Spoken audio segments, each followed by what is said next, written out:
I recently did a video about how trifling Professor Albus Dumbledore is. In that video, I bring up the point of why didn't Dumbledore leave a painting of himself to Harry instead of the cryptic clues he left in his will to Harry, Ron, and Hermione? To Harry James Potter, I leave the snitch he caught in his first Quidditch match at Hogwarts as a reminder of the rewards of perseverance and skill. In the Deathly Hallows, when Harry saw Snape's memories, he saw Snape talking to the portrait of Dumbledore in the headmaster's office. Side note, I know that the headmaster's office locked out Umbridge in the Order of the Phoenix, and she had to use her regular teacher's office as the office of the headmaster. I can't remember exactly, but I think the same thing might have happened to Snape. But if it did happen, it was mentioned in passing, which is why I can't remember it. But the question I have is, if it did happen, did Dumbledore's portrait convince the office to open and let Snape in? We know the other headmasters' portraits were in on the conspiracy, so did Dumbledore's portrait have to vouch for Snape? Anyway, so Dumbledore basically was able to walk Snape through his master plan after his death through his portrait. So the question for this video that I ask is, are magical paintings clones? Is it possible that you let a mysterious man into Gryffindor Tower tonight? Certainly, good lady. He had the password. Because that painting was working with the knowledge and memories of Albus Dumbledore. Like, he knew what had happened before and what Albus wanted to do next. How did that painting know Albus Dumbledore's thoughts and plans? There will come a time when Harry Potter must be told something. But you must wait until Voldemort is at his most vulnerable. The boy must die. The closest comparison to the headmaster's portraits in the wizarding world that I can think of is, what else? The Jirel on Smallville. The Jirel that Clark talks to in the Fortress of Solitude is an artificial intelligence with his biological father's, Jirel's, memories and knowledge. Welcome home, my son. Jirel created the AI and uploaded all of his knowledge and memories in it for Clark. You must learn to focus, Colin. Perception can be the difference between life and death. It was supposed to give Clark all of the knowledge of the universe. So, is there a magical equivalent of this? Especially since the headmaster's portraits are there to advise the current headmaster, so to speak. There were times where Harry was in the headmaster's office and the portraits would give their 2 cents in the conversation. Albus, it was close, but they think he'll make it. Once more, the Dark Lord failed to acquire it. Is there a magic potion in the paints? Is it a specific magical artist? Are they even painted at all? At the end of the Half-Blood Prince, Dumbledore's portrait just appeared in his office and the Dumbledore in the portrait was asleep. Conveniently, so Harry couldn't talk to him. Is there a spell that must be said? Or is it something that automatically happens because he's headmaster? Was the spell performed when he first became headmaster? And is the painting somehow imbued with Dumbledore's consciousness? You know what to do.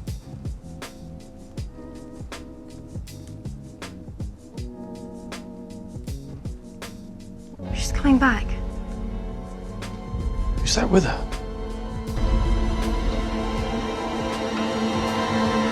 Neville. Look, you know, like hell, I reckon. Like when he dies, does his consciousness go into the portrait? Like a ghost? Let's all throw books at Myrtle because she can't feel it. 10 points if you get it through her stomach. 50 points if it goes through her head. Or does a spell create a painted clone of Dumbledore? The presence of ghosts says it's possible for their disembodied consciousnesses to hang around on this plane after their death.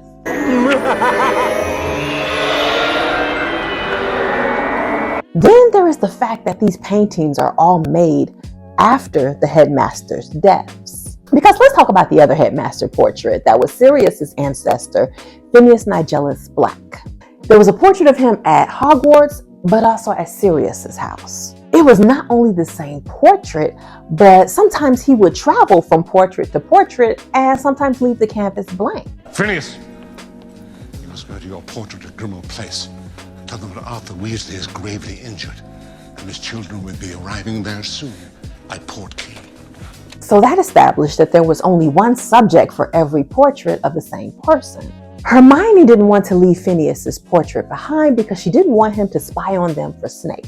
He was kind of shady, and since the Blacks were notorious for being obsessed with pure-blooded wizards, it was assumed that he would be on Voldemort's side. Sirius's own brother had followed Voldemort, but left him after he started making Horcruxes. So Hermione took Phineas Black's portrait and hid it in her bag. Side note, she took the portrait because they couldn't be sure that Snape wouldn't try to come to Sirius's house again. And she didn't want Phineas telling Snape their plan. But either Harry didn't tell her or she completely forgot that there was a portrait of Phineas in the headmaster's office.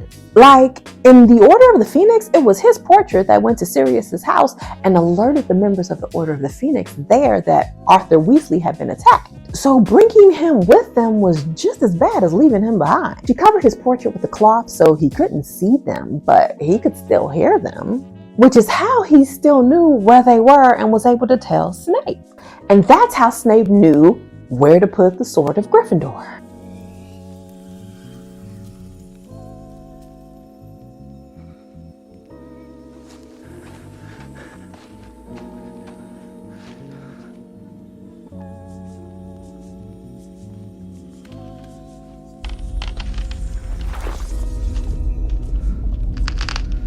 But this just brings back my point of how Dumbledore should have left a portrait of himself for Harry. Then he could have played both sides without having to bring Phineas Black into it. But that would have been too much like right.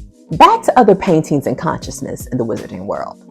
Is there a difference between personal portraits like Dumbledore's and Phineas Black's and artwork like on the walls of Hogwarts? Like the fat lady that guards the Gryffindor's common room? Fortuna Major. No, wait!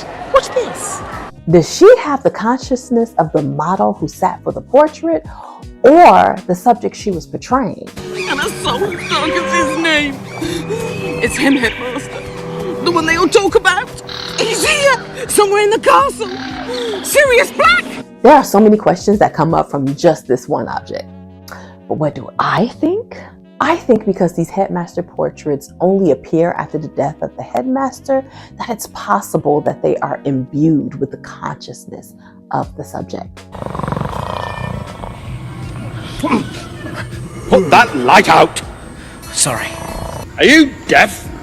Put that light out! So they are like ghosts, but they can move from place to place through their portraits, unlike ghosts who have to stay put. Dismal. Once again, my request to join the headless hunt has been denied. Especially since there seems to be one subject for all similar portraits. If every portrait had its own subject, then I would lean more towards clones. But as far as the artwork is concerned, I still don't know what's up with that. Farewell, comrades. If ever you have need of noble heart and steely sinew, call upon Sir Cadogan. There isn't enough to go on to make a definite decision. So, do you think the portrait paintings in Harry Potter are alive? Let me know in the comments below. If you enjoy my videos, please support my channel by subscribing or donating through Ko-fi or Cashapp. Or you can purchase merch related to my fantasy novel or just buy my fantasy novel, The Fairy Princess. And let's continue the conversation in the Fairy Princess Facebook group. All links are in the description. Thanks.